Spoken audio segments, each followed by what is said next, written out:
Jangan lupa like, komen, dan subscribe channel YouTube TVRI Bengkulu dan nyalakan lonceng notifikasinya.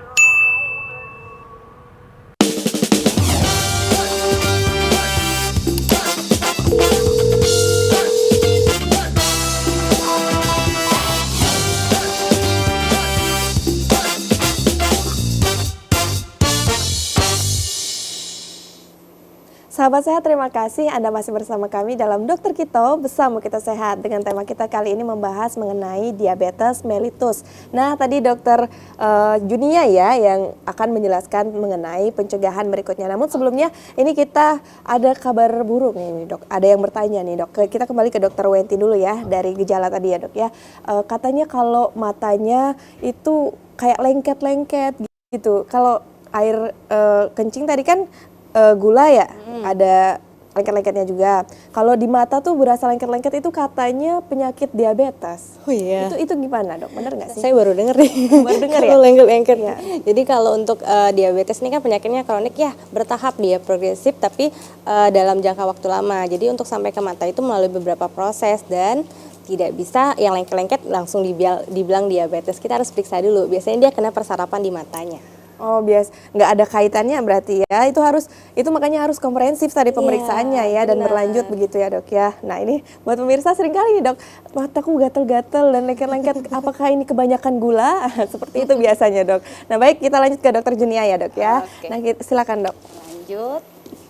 Tadi barusan kita bahas retinopati diabetikum namanya ya. Oh iya, Kalau yang lengket-lengket biasanya infeksi. infeksi ya Dok ya? Iya, yang bikin lengket itu kan sekretnya, cairannya itu. Tapi saya baru dengar ini kalau gula tinggi itu bikin lengket-lengket.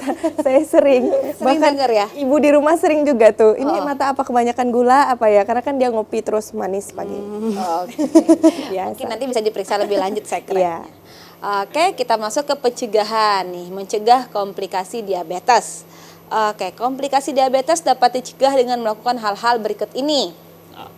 Sebenarnya sederhana, cuman kita perlu ulang nih biar ingat. Kadang kita lupa, karena kan memang yang hal-hal sepele itu kalau sering disepelekan malah menjadi bahaya. Pertama, minum obat secara teratur sesuai anjuran dokter atau petugas kesehatan. Misal ada obat nih 3x1 berarti per 8 jam ya, diminum per 8 jam.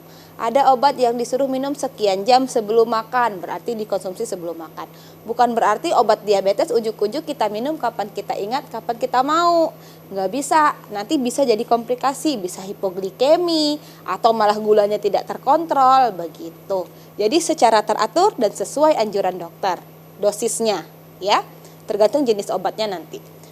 Kemudian jaga kadar gula darah dengan cara tes rutin kadar gula darah dan check up. Nah, beberapa kasus mungkin serial aja pas kontrol dicek gula darahnya di RS, di rumah sakit. Di beberapa kasus malah sebelum masukkan obat, sebelum injeksi insulin dia minta dicek gula darah dulu. Baru dia nanti menentukan dosis insulinnya berapa. Biasanya udah diajarkan sama dosisnya, kamu cek ya, nanti sekian gula darahnya, masuknya sekian unit begitu.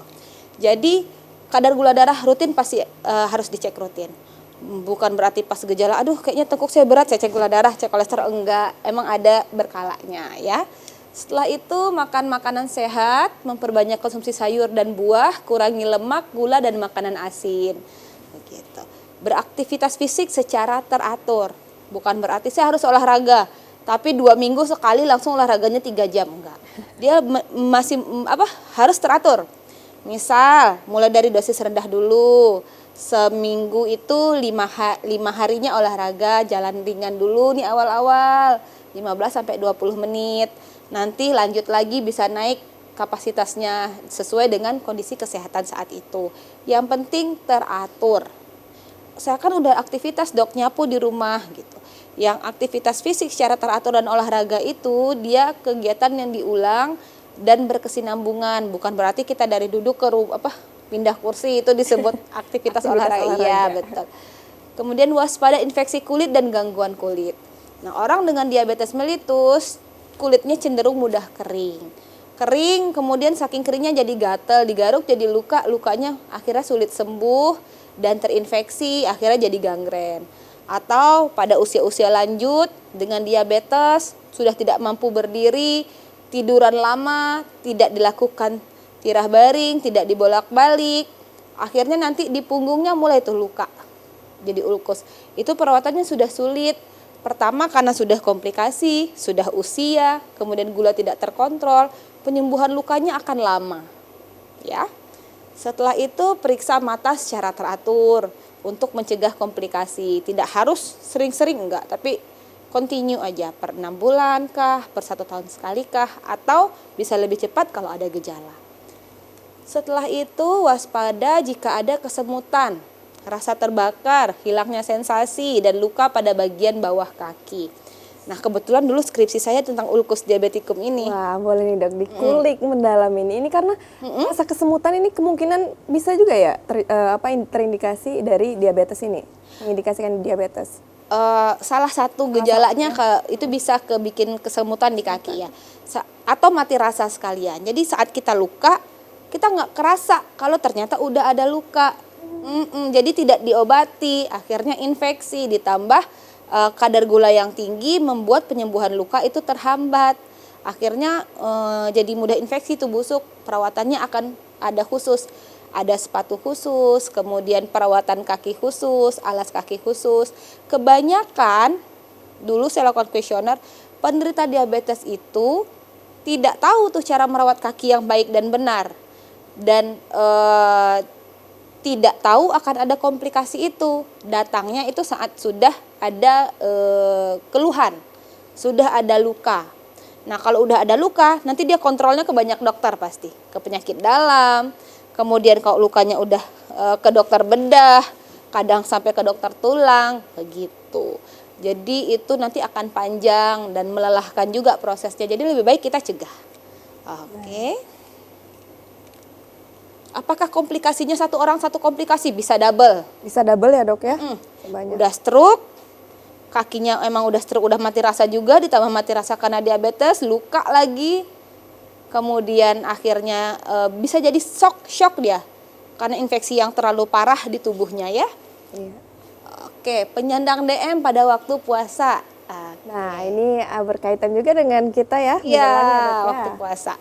Oke, di Kemenkes sendiri dia tuh ada aturan piring makan, ada 2 jenis. Tapi untuk penyandang DM itu nanti disarankan yang jenis T ini. Oke. Pertama, sebelum puasa, penyandang diabetes harus melakukan pemeriksaan kesehatan terlebih dahulu.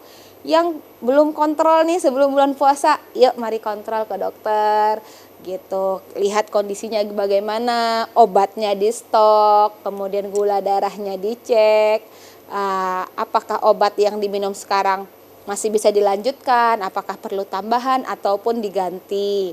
Setelah itu penyesuaian dosis dan jadwal pemberian obat atau insulin menurut anjuran dokter. Di sini saya nggak jelaskan harus minum pagi atau setelah berbuka gitu, enggak ya. Karena itu setiap pasien DM nanti pasti anjurannya berbeda-beda tergantung jenis terapi yang dia dapat. Oke.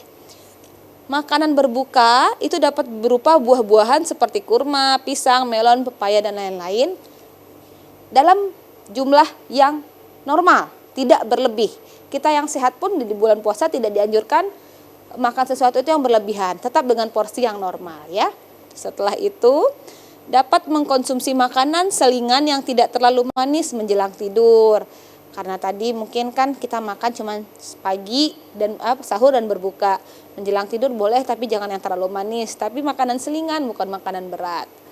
Melakukan pemeriksaan kadar gula darah apabila mengalami gejala hipoglikemi atau hiperglikemi. Dari mana kita tahu kita hipoglikemi atau hiperglikemi? Ini gejalanya mirip. Sama-sama bisa bikin lelah, bikin nggak konsentrasi, dan rasa badan itu capek. Dua-duanya gejalanya mirip. Taunya dari mana? Ya hasil pemeriksaan darahnya nanti. Biasanya untuk orang gula darah yang sudah lanjut, disarankan punya alat cek sendiri mandiri di rumah.